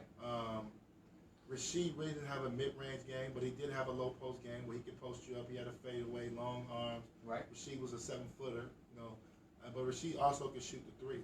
So his versatility at that position is going to be good. I think it's hard to compare him to one player because he has a little bit of 5 or 6 guys in him. I think we just got to continue to watch his development. Let's see if he gets a little stronger. Let's see if he adds something to his game, where they can throw it into the post him a little bit more consistently, and he's able to score on the block. We need 4 All-Star teams. You think Lowry will make 4 All-Star teams? It's going to be tough. I think this is a huge year for Jabari Parker. He's going to get an opportunity, Jabari Parker this year, to be the main focal point on the offensive end. This is the guy that was the number 2 pick, but Giannis kind of, with injuries and Giannis kind of developing early, didn't get his opportunity to be the leader on the team. And I think the Bulls are bringing a guy like Jabari in to be a leader on this team, to be one of the top scorers in this team. So it'll be important to see how his development goes. I think obviously Zach LaVine, you put $80 million invested in him. So that means that plays a big part. I think in the East, and I'm just going to even be hypothetically speaking, in the East, when you got Al Horford making it every year, averaging 13 and 8, I think it's a possibility that he can make it, because that's not necessarily a strength in the Eastern Conference in position-wise. You always got to look at that, because it's out west. We saw Damian Lillard be great point guard, but didn't make it because of the strength of that position out west. So we got to keep that in mind too. So to answer your question with all that, yes, he has a legitimate chance because of the position that he's in. How about we move out west to I won't say the Los Angeles Lakers, but a weird story, a surprising story coming out of LA the last few days. and former two-time champion with the Lakers, Andrew Bynum, making a comeback. Yeah, I saw the video. Looked good. He too. worked out at the Lakers facility, not an official workout. Won 2 titles in LA, was an All-Star in 2012. According to reports out there, he plans to work out for a few more teams as well, but certainly he has the familiarity with LA. It's been 4 years since he last played, turns 31 in October. This sounds pretty far-fetched to me. I would be truly surprised if he gets on with the Lakers or any other team in the league. I wouldn't say it's far-fetched. The far-fetched part comes because the prototypical men are not in the league anymore. Right, the guys that can go low post. You like know, he block did. shots, Yeah. go low post, throw it in the block. Those guys, it's not a premium of those guys right now. You using those guys now at center. Even we talk about Andre Drummond, and we show some video of him. Mm-hmm. Right? So I mean, everybody is extending their range, shooting. And I'm not saying we don't know what Bynum's been doing over the last 4 years, but the video that I saw, Okay. body looks great. Right. So it looked like he took care of his body and got himself in great shape. It's just tough because the game has changed so a bit. Now I can see a team like a Golden State Warriors team that may need a big. You know, they kept us outside Pachulia, Right. David West, or somebody like that may need a big. One of these veteran teams. They got Cousins now. They good.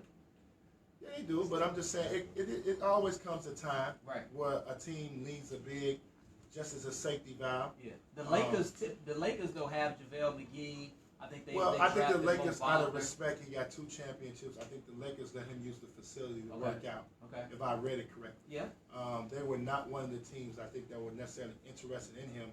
But I mean, Andrew Bynum, 2-time player, this guy was a very productive player when he played in the league. Right. And then if he's in shape, you got to look at him. But he was an injury type guy. I know that. So I say you got to look at him. Right. And obviously, if he can pass a physical, like I said, the video I saw, the body looks good. Looks like he's got great. But I just think for that position at the center spot, you got too many centers now that are stepping out, making threes, putting the ball on the floor. Can this game translate to that 4 years later? I think he's still young enough to play in the league. 31. He did make some money in the league, so I'm not necessarily saying that he has to be in the league, but he can go overseas. He can play basketball again. It just seems crazy that after a 4-year break or a 4-year hiatus. It just look at Keisha Perkins. I mean, we look at some of the guys like the traditional centers. Like it's tough for like a Keisha Perkins. Cleveland picked him up, but couldn't really play him Right. because he don't fit in because you playing so many teams that play small ball. So it's hard to fit those guys in. I don't know how the movement and how he's going to fit into certain guys, but I think he gets picked up by somebody. You think he gets like a training camp invite? I think if he's in the shape that he looks like on the video, if his body is right, and if he can get through a physical, I think a team is going to get him a legitimate look at the center position. Wow. 8 seasons, he only played 82 games one time. Mm-hmm. One time. So he was a guy that stayed injured. I'm looking at him 50 games, 65 games, 60 games, 54 games. He was a guy that stayed injured. Like I told you, I think it's far-fetched. I think it's a long shot. I'm looking at the money. He made just under $73 million. So, you take taxes out. We talk about that with the agent. I don't know what his spending habits are, but he might need some more money, that sort of thing. But for him to stick, Well, he's 31 years old. I mean, that's leaving the game when you're not ready to leave. I think he has some problems. I don't know. Did he have some mental health problems or something like that? I know he was growing his hair out, looking in weird. Philadelphia. Yeah, he was looking weird. So I know that. I'm good. I'll pass on seeing Andrew Bynum back in the league. Nothing against the man. Why? Why would you want to see him back in the league? It's just that he has nothing to offer, really. He did his thing. I was shocked that he made an All-Star team one year. I had to go back and see what was that. 2011, 2012, he averaged 19 and 12. I was shocked. I just remember he's got him. 2 titles, played a big role in their team. Him, Paul Gasol, he played a big role in their team. I just remember him as a guy, to me. But he played in the era where the centers were, Shaq was still in the league, one of the dominant. I mean, you play with where you need the big. I mean, that's different. Traditional. Yeah. I mean, Eric Dampier. There was a lot of bigs in the league at that time that played kind of with their back to the basket. I mean, just now it's not that many. I mean, you got Dwight Howard, and even Dwight is flirted with trying to step his game out a little bit. You look at I mentioned Drummond. You did. You know, those guys have Cousins can go inside out. Yeah, Cousins is definitely not a traditional guy. True. Definitely not. Yeah, the way he handles the ball and shoot threes. Yeah. True. So, but I think it's great. You know, I'm always for guys that never get an opportunity to finish their career the way they want to, and he's one of those guys that probably didn't get to finish his career. But we also got to remember too, we got the big three now. Oh, that might be the spot for him. I'm just saying, we got the big three. You got spots now. Yeah. I mean, you got things like that going on. So you got to keep that in perspective too. And I know we jumped ahead to Andrew Bynum. I meant to bring this up. I was reluctant to bring this up, but I need to bring this back up because we was talking about Jabari Parker. Okay. This weekend in Chicago, Father Flager and Jabari Parker have teamed up. This is actually the 7th annual Stop the Violence peace game. Okay. At Saint Sabina. Okay. And Jabari's the headliner. It's kind of welcome home for Jabari. I'll be at the event, but this is something that Father Flager has been doing for 7 years, and he's kind of pretty much made Jabari the face of this peace game in Inglewood, where you got the rival gangs that play basketball against each other to show a sign of peace. So it's been a huge thing. I participated several years. Joakim Noah, Bobby Simmons. Q back in the day, maybe Isaiah Thomas. Well, Q will be here. Okay. Q will be in tomorrow. I think Q's coming in tomorrow. I think, if I'm not mistaken, Isaiah Thomas is a big part of it. The 3 NBA refs that are from Chicago, Danny, James Capel, and Mark Davis. Okay. Those 3 guys will referee, so you got a lot of pro guys that are trying to give back. So I forgot to bring it up because it's huge that we bring it up because Jabari is going to be the face of that now. Okay. Kind of a welcome home for Jabari, being able to come home and play. And it's also his father, Sonny Parker, is a part of the deal too. So that's this Saturday. So I hope a lot of people get out to come out and support that. But it's a big thing for Jabari. But I know Father Flager does a terrific job of bringing the rival gangs in Inglewood together and showing peace and being able to compete against each other. So that should be a good time on Saturday. Kudos to Jabari. Certainly Yes. sounds like a fantastic event. Anytime you can try to unify people and use sports to do so. I meant to bring that up when we was talking about the Bulls and Jabari and the impact he's trying to make in Chicago. No doubt about it. More basketball talk to come. A little cosign decline. And we might get into KG. What happened to his $77 million? You text me about that, Antoine. It's real out here, man. Southside Heat coming right back. I used to see that every day. She was a woman. We could definitely do KG. You want to do Luau? We had talked about Luau. You want to do Luau in Minnesota? Yeah. All right, and then we got cosign decline. So let's just do like 2 minutes. Come back at 3:46 if you cool, please. And we had like 14 minutes. We try to hit them kind of quick, like KG and Luau Deng, and then the cosign decline. I think we had talked about before, like, I don't know if you know him, but the dude like Mark Capel trying to get him. Do you know him like that? The referee? Do you know him like that? Mark Capel, the referee? Yeah. Okay. See if you can get his number, man. Like James Capel. Yeah. See if you get his number or something like that. We had talked about that in the past, like when we had wrote down some names. Capers. Yeah, James Capers. We're in the NBA rep. Yeah, that'd be sweet. I think that'd be decent. Me and Capers or Mark. This is what we're doing. Mark lives in, I know Mark is in, I'm not sure what Kate said. And Danny retired last year. Is that the cat that he had like a child that played in Northwestern? Yeah, Danny Carl. Yeah. Yeah, he retired. But let's see if we can make that happen, bro. That'd be sweet. I got to figure out who got Kate's number. Kate's or Mark, but either one But of you them. gonna see him at the event though, right? Yeah, Saturday. Yeah. See him at the event. I mean, you do it next week when I ain't here, or the week after, whatever the case may be. When training camp start, I don't know how involved. Probably wait till you come back.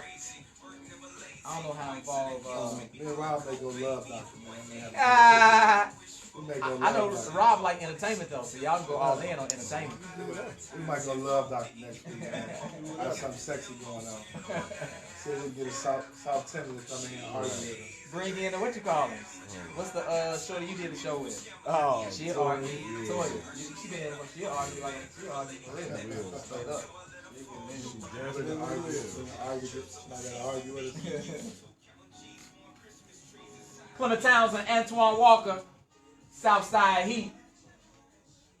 a few more topics before we get out of here. Before we slide into cosine decline, Luol Deng. Surprise, surprise. They call them the Timber Bulls. They traded for Jimmy Butler, acquired Taj Gibson, they signed D Rose, and now Luol Deng joins the Minnesota Timberwolves and Tom Thibodeau, trying to bring his old Bulls squad to Minnesota. 1 year, $2.4 million deal. We know Luol only played 13 minutes with the Lakers last year. Let me just ask you this. Certainly the Bulls had some good runs, some good seasons, but they never made it to the finals. I think they had maybe one trip to the Eastern Conference Finals. Am I right? They played Cleveland. So now these dudes are older. These dudes like 5-6 years older, and you're in the much tougher Western Conference. I have no idea what sense that makes. Help me out, please. Seriously, like when you just look at it like that. Well, I think it's familiarity is always important. I think them dudes old, man. For real. You still got Karl Anthony Towns. I'm talking about the Bulls guys. He's trying to run it back with the old Bulls. I disagree with you on that. Okay. I think Derek's 29, still in his prime. Obviously, Jimmy. You got some shade. I think Jimmy Butler still in his prime. I give you Jimmy. Derrick Rose not in his prime. Derrick Rose hasn't played bad these past 2 years. Derrick Rose into like a backup point guard in this league. Derrick Rose still can be a starting point guard in this league. Pull up his numbers from the Knicks. Whoa, 18 points a game just 2 years ago. Right. That's not be. I'm a Derrick Rose fan. Let's put that up front. However, he's a bench guy now. Oh wow. Derrick Rose is a bench guy. I understand the numbers from the Knicks. I disagree with you. It's first of all, Derrick has never been a high assist guy. And nowadays game is mostly predicated on shooting the 3 ball, which he does not do particularly well. He can be effective. A lot of people bang on Derrick Rose. You watched him last year in the playoffs. He was very good in the playoffs. How much was that sample though? Huh? 10 games? Like what was that sample? What was that sample? What he was allowed to do. Okay. He played a big part in that.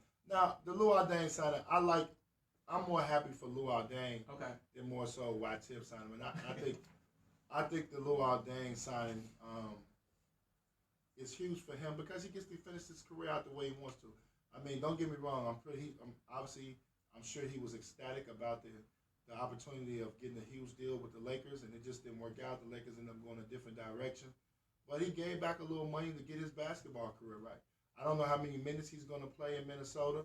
The jury's still out on that, if he's going to even finish the rotation. But to be able to go to a place where you're wanted, I think familiarity is very important. I think Tibbs lets you know he's not a young guy coach. He's never been even though he had Derrick Young, but Derrick was surrounded by a bunch of veterans. So he likes veteran guys. He likes guys that know. And Tibbs is about winning. He's trying to change that culture around up there and do something special in Minnesota. So he feels comfortable with his guys. And I'm pretty sure we got to always remember this too, Clement. He worked Luol Deng out. They're not just signing him. I mean, this guy hasn't played in 2 years. So I'm sure they put him through a thorough workout. I'm pretty sure he's in great shape.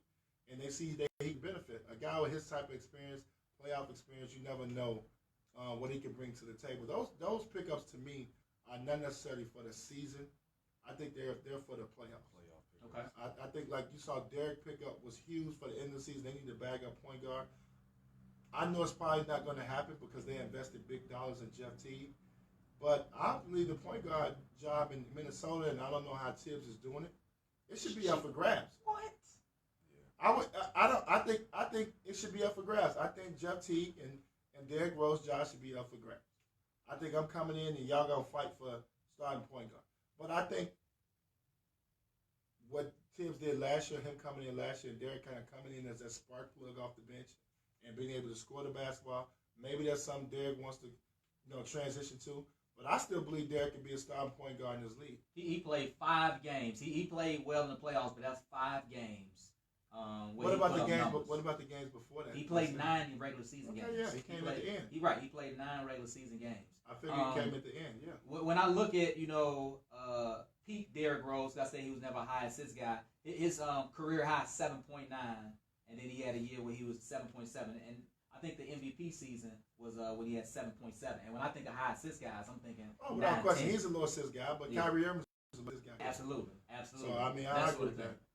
But should the point guard position be up for grabs in Minnesota? Man, I'm just throwing it out there. I just think. I hear you. That's your opinion. You entitled to I'm it. just saying. I think Tibbs. I think it's more about familiarity. I think Tibbs wanted to pick a guy that he's comfortable with, and I think the pickup, the Luol Deng pickup, is something that's going to benefit them come playoff time. I think playoffs that becomes a big. And then more than we talk about a lot as players and people don't talk about, it's important to have a good locker room. See, but this is my thing with that too. I wonder if there's some friction because you got these old, and I'm not saying old, but former Bulls guys, D Rose, Taj, Luol Deng. You got some young guys like a Karl Anthony Towns, like a Andrew Wiggins. I wonder if that splits or cause some division in the locker room. To your point, does that unify the locker room? Because you got these Bulls. I think it makes it. I played in a situation like this, and we were not successful because of the impatience. But Rick Pitino took over.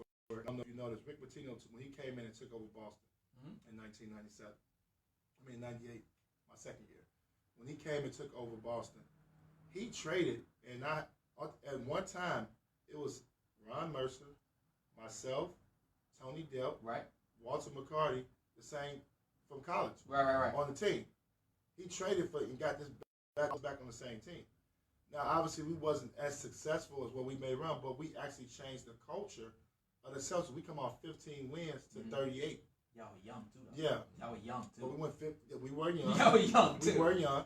But I'm just saying it could work. But guess what? We all got along. Okay. We were very close in college. We were great teammates in college. We were like brothers. So when we got to the league, it just kind of translates the locker. It kind of evens the locker room out because you got that. So I'm not saying I believe it can work. Okay. And I think Tibbs picking up guys that he feels comfortable with in his locker room. Cosign or decline, I want to get into this before we run out of time on the show. My favorite part, I give a statement if you agree, cosign or not decline. You already almost alluded to this. So cosign or decline, Lonzo Ball will not be on the Lakers when the season begins next year. Cosign. I believe the team is going to go in a different direction, and it's not going to be his fault. I think if his father I think his father's going to get involved. I think Rondo's going to challenge really hard for that position. I think it's very easy in the summertime and to say, oh, Rondo's a safety guy, he's going to come off the bench. But I know the competitive part, once the games start, it's about winning games. LeBron James, even though I think the Lakers are going to be patient and they're saying, oh, the expectations are not NBA this year. But I believe LeBron James, when he gets out there, he becomes competitive, he's going to feel comfortable and he's going to speak up. We saw LeBron James. He always plays like he does not speak up about who's on the court. But we know LeBron James picks who's on the court. And I believe that he's going to want Rondo on the floor when the game is on the line. And eventually that's going to wear tiresome because Ball is very tight with Ingram and Kuzma. And those guys are going to be playing. And the daddy's going to be complaining. And he's going to be in the back. He's going to be doing it. And he's going to run his son out of town. LeBron's going to say, get rid of this distraction. And the thing about it, let's say if they just hover around 4 or 5 games over 500, they're looking at the 7th, 8th spot. You know, they can't put together long winning streaks. LeBron James is going to have a problem. And I think it could come from the Ball family. Cosign or decline, the Boston Celtics will win 60 games this year. Decline. Oh wow. I believe they're going to be very focused. It depends. I think they're going to be a very focused group. I think it's going to be tough for Brad Stevens to figure out who's going to be in this rotation. When you're talking about 2 all-stars coming back to the team, it's going to be very difficult to figure out who's going to be his rotation. I think it's going to take some time. You got young guys that were able to play a ton of minutes last year, have a lot of success, gain a lot of respect around the league. I think it's going to be very difficult for them to figure out